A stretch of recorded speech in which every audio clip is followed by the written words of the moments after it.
What is the genesis of a great trader? Is it an innate, unteachable talent, a form of artistic genius that allows an individual to feel the subtle rhythms of the market? Or is it a definable, repeatable skill, a scientific methodology that can be learned and executed by anyone with the right training and discipline? This is the fundamental, enduring question in the world of finance, the classic debate of nature versus nurture played out on the grand stage of the global markets. For decades, the consensus leaned heavily towards nature. The great operators were seen as lone wolves, gifted individuals born with a unique intuition. But in the early 1980s, one of the most successful traders of his generation set out to prove this consensus wrong. He proposed that great traders were not born but made, and to prove his point he launched the single most famous and influential trading experiment in history. His name was Richard Dennis, and the experiment he conceived alongside his partner William Eckhardt would become legendary. It was an audacious attempt to take a group of ordinary people from all walks of life with little to no prior experience and teach them a complete mechanical set of rules that he believed could generate extraordinary profits. He called them his turtles. This is the story of that experiment. It is the story of the man who believed trading was a teachable science, the intellectual debate that sparked his quest, and the core philosophy of trend following that served as the foundation for his entire method. This is not just an analysis of a trading system. It is an investigation into the very nature of skill, discipline, and the makings of a market master. To understand the conviction that drove Richard Dennis to launch such an audacious experiment, one must first understand the origins of the man himself. His journey was not one of privileged access or inherited wealth. It was a story of intellectual curiosity and relentless application, forged in the chaotic crucible of the Chicago trading pits. Dennis began his career in the late 1960s as a runner on the floor of the Chicago Mercantile Exchange, a teenager darting through the clamor of the open outcry pits for a meager salary. But unlike others who saw only chaos, Dennis saw a massive, real-time data problem. He was a natural systems thinker, a man who viewed the world through a lens of probabilities and statistical likelihoods. He believed that beneath the noise, the market was a game of odds, and that a consistent edge could be found not through gut feeling, but through a logical, methodical approach. The first step in building a successful system is building the habit of disciplined study. The philosophy of trend following is not an abstract theory. It is a set of principles that requires reinforcement. If you are serious about developing the habits necessary for success, subscribe to this channel and click the notification bell. Let this be the place you come to forge the intellectual framework that will define your future in the markets. His start in actual trading was famously humble. At the age of 21, he borrowed $1,600 from his family. Only $400 of this was his trading stake. The other $1,200 was needed to purchase a seat on the smaller Mid-America Commodity Exchange, as he was still too young to trade in the main pits of the CME. It was here, trading small-scale mini-contracts, that he began to hone his craft. His early success was not the result of one spectacular lucky trade. It was the result of the painstaking application of a still developing but coherent philosophy. He was a devout trend follower from the beginning. He believed that the biggest money was made by identifying a major trend and riding it for as long as it lasted. This required two core skills that he mastered early on: the ability to cut losses without hesitation, and the far more difficult ability to hold on to winning trades through the inevitable gut-wrenching corrections. By the time he was 25, he had turned his initial small stake into his first $1 million. As his capital grew, he moved to the main trading floors in Chicago, becoming one of the largest and most successful independent traders in the world. By the early 1980s, his personal fortune was estimated to be around $200 million. This immense success was built on his consistent application of a trend-following methodology across a diversified basket of commodity, currency, and bond futures. He saw that the same patterns of trending behavior appeared in everything from soybeans to Swiss francs. His success was so profound and so consistent that it gave birth to an intellectual conviction that would define his legacy. He believed that his method was not a personal, inimitable art form. He believed it was a system, a set of rules that, if followed with perfect discipline, could be successfully executed by anyone. This belief would put him in direct philosophical conflict with his longtime friend and partner, William Eckhardt. The turtle experiment was born from a years-long, friendly but intense intellectual debate between Dennis and Eckhardt, a debate that cuts to the very core of what it means to succeed in the markets. On one side was William Eckhardt, a logician who championed the nature argument. He contended that the essential qualities of a great trader, the psychological fortitude to handle drawdowns, the emotional detachment to cut a loss, the patience to let a winner run, were innate. In his view, great traders were born with a specific psychological makeup, and the rest were simply not suited for the brutal realities of the game. On the other side was Richard Dennis, the champion of nurture. He argued that success was not a gift, but a process. He believed that any intelligent person, if given a complete and logical set of rules, could be taught to trade successfully. We want to hear from you. Before we continue and reveal the results of the experiment, tell us in the comments, on which side of this legendary debate do you fall? Are great traders born with a natural talent, or can their skills be systematically made? This very question brought their debate to a famous turning point when Dennis, after a trip to Asia, declared, "We are going to grow traders just like they grow turtles in Singapore." This offhand remark, a reference to a turtle farm he had visited, gave the future experiment its iconic name. Dennis was so confident in his position that he was willing to put millions of dollars of his own money on the line to prove it. He would create his own turtle farm, a real-world laboratory to settle the nature versus nurture debate once and for all. To find their subjects, they placed a now famous advertisement in the financial publications, the Wall Street Journal Barron's, and the New York Times. The ad was simple and intriguing. It announced that a successful commodity trader was seeking to train a small group of apprentices and would provide them with his own capital to trade. It stated that no prior experience was necessary, but that applicants should be prepared to take a brief test on their aptitude for the work.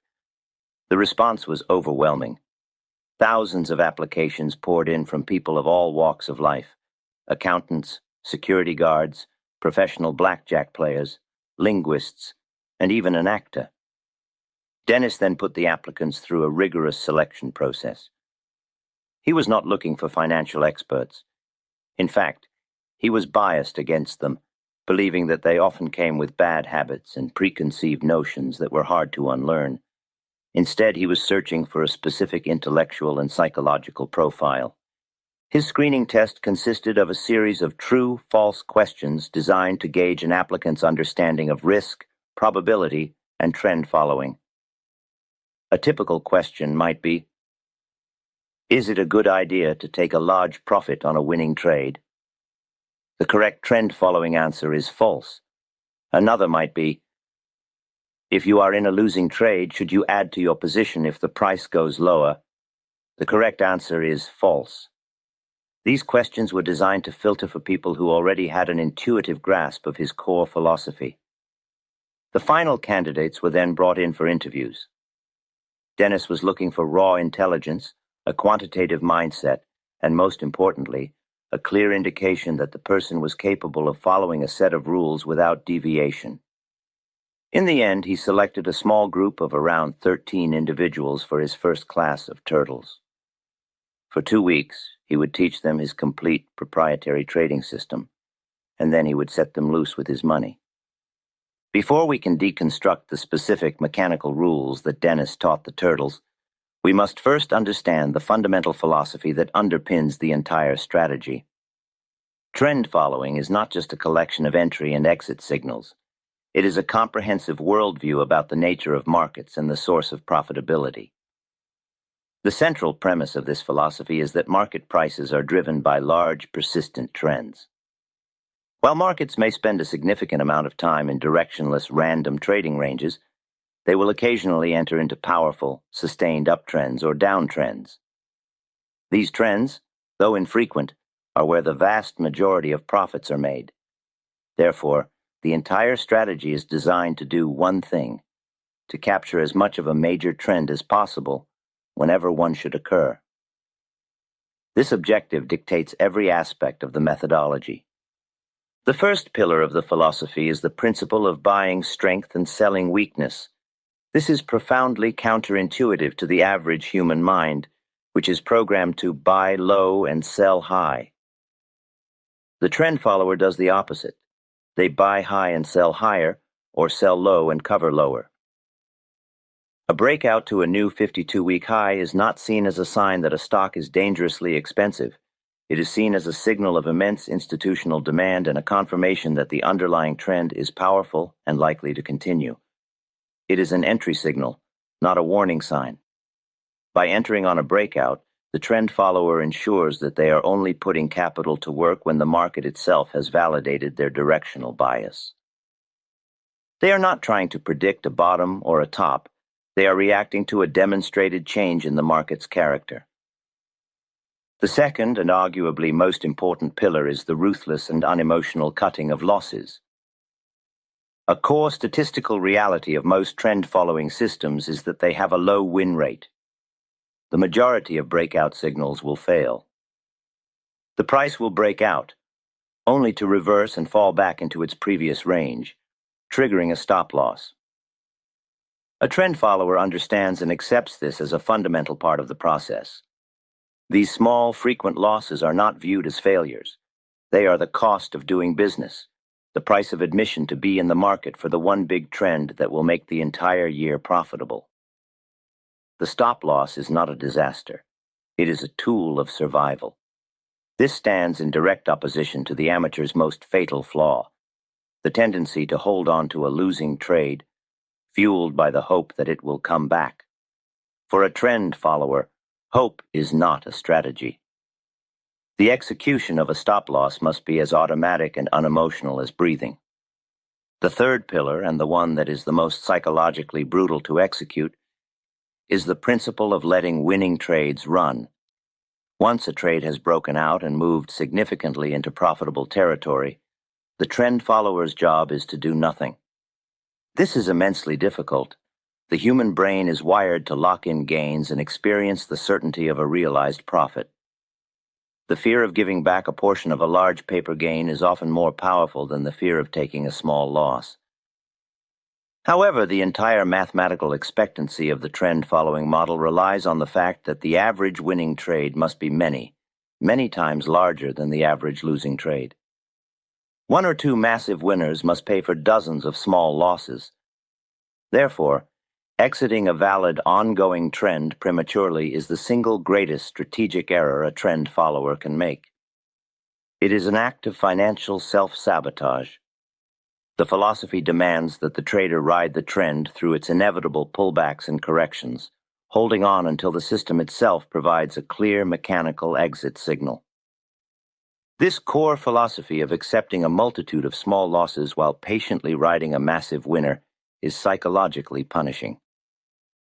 The internal battles against fear and greed that a trend follower must endure were perhaps best articulated by the greatest speculator of the preceding generation, Jesse Livermore. The timeless mental challenges of this approach are captured with raw honesty in Edwin Lefebvre's Reminiscences of a Stock Operator.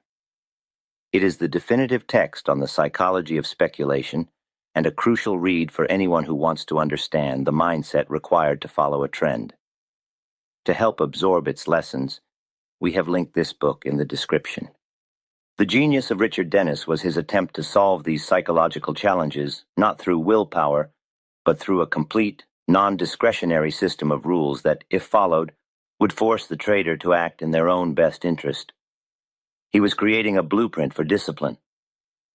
The philosophical framework of trend following as refined by Richard Dennis was both simple and profound. Bet on the continuation of major trends, cut losses without mercy, and ride winning trades to their absolute conclusion. While this philosophy is easy to state, it is extraordinarily difficult to execute.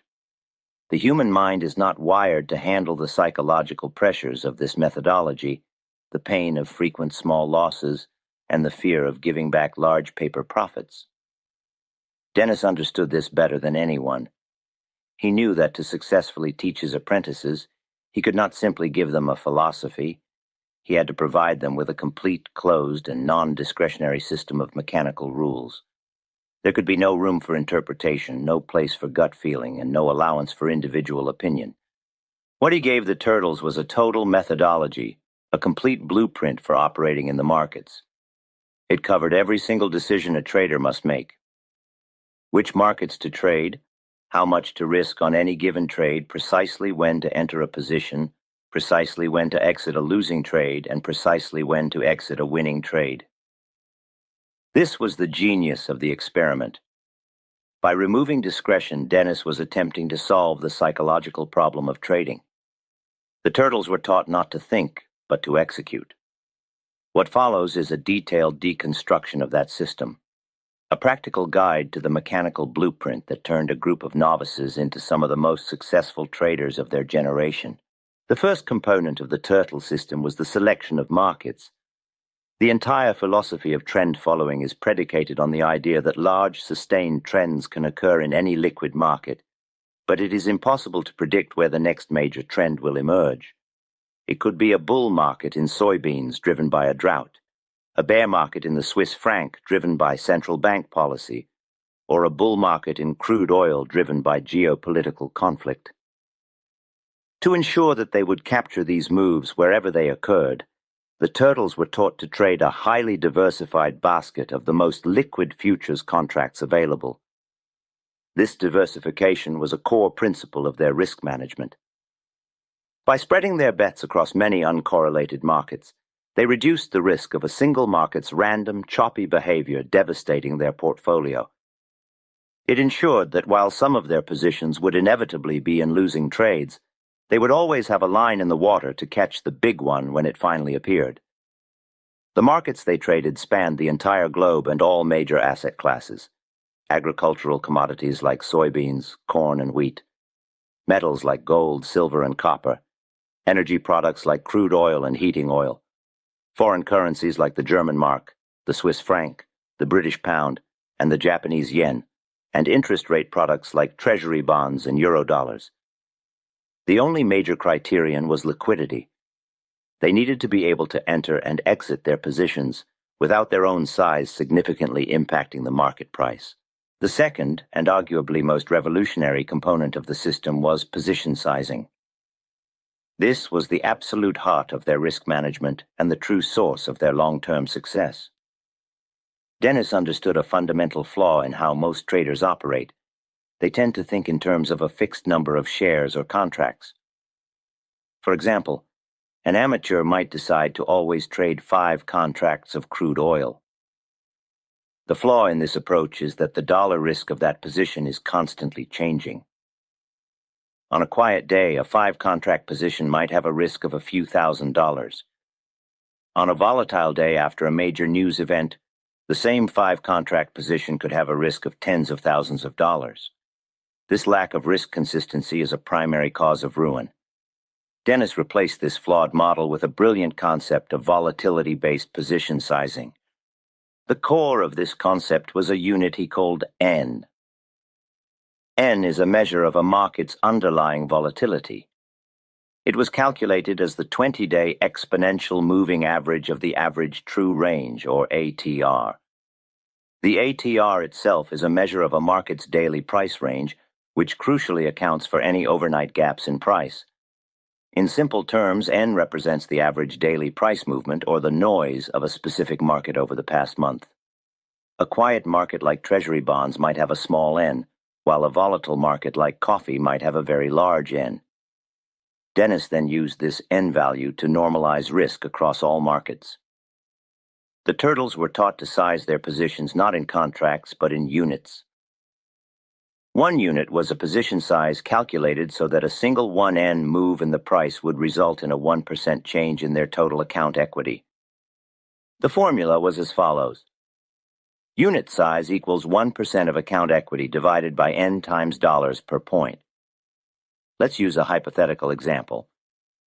If a turtle had a $1 million account, their risk per unit would be $10,000.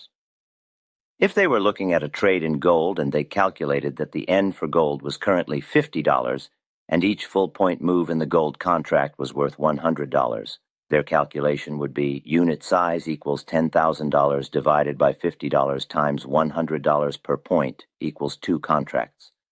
For the same $1 million account, if they were looking at a quieter market like corn, where the N might be only $10 and the value per point was $50, the calculation would be unit size equals $10,000 divided by $10 times $50 per point equals 20 contracts. The genius of this method is that even though the position sizes were vastly different, 2 contracts of gold versus 20 contracts of corn, the initial dollar risk on each trade, as defined by the market's own volatility, was identical. This system ensured they took smaller positions in volatile markets and larger positions in quiet ones, maintaining a constant and controlled level of risk on every single trade. It was a revolutionary approach to money management. The third component of the system was the entry rules. The turtles were taught 2 related but distinct breakout systems. The choice of which system to use was assigned to them by Dennis, partly to diversify the group's entries and partly to test the different systems' performance. Both systems were based on the Donchian channel breakout method. System 1 was a short-term system. The entry rule was to buy a 20-day breakout, meaning a price that exceeded the high of the previous 20 trading days, or to sell short a 20-day breakdown. However, System 1 had a crucial filter designed to avoid getting whipsawed in choppy, non-trending markets. The rule was, a breakout signal should only be taken if the previous breakout signal for that same market had been a losing trade.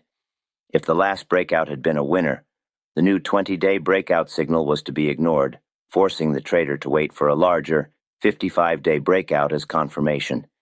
This filter was a clever way to reduce the number of trades during sideways markets where short-term breakouts often fail. System 2 was a longer-term, more robust system. The entry rule was simple: buy a 55-day breakout or sell short a 55-day breakdown. This system had no filter. Every single signal was to be taken without question. This longer-term breakout was considered a more significant and reliable indicator of a major new trend, so no filter was necessary. While System 1 was designed to get into trends a bit earlier, System 2 was the workhorse. Designed to be less sensitive to market noise and psychologically easier to trade due to its lower frequency of signals. The fourth component of the system was the stop-loss rule. This was the unbreakable law that enforced the core philosophy of cutting losses.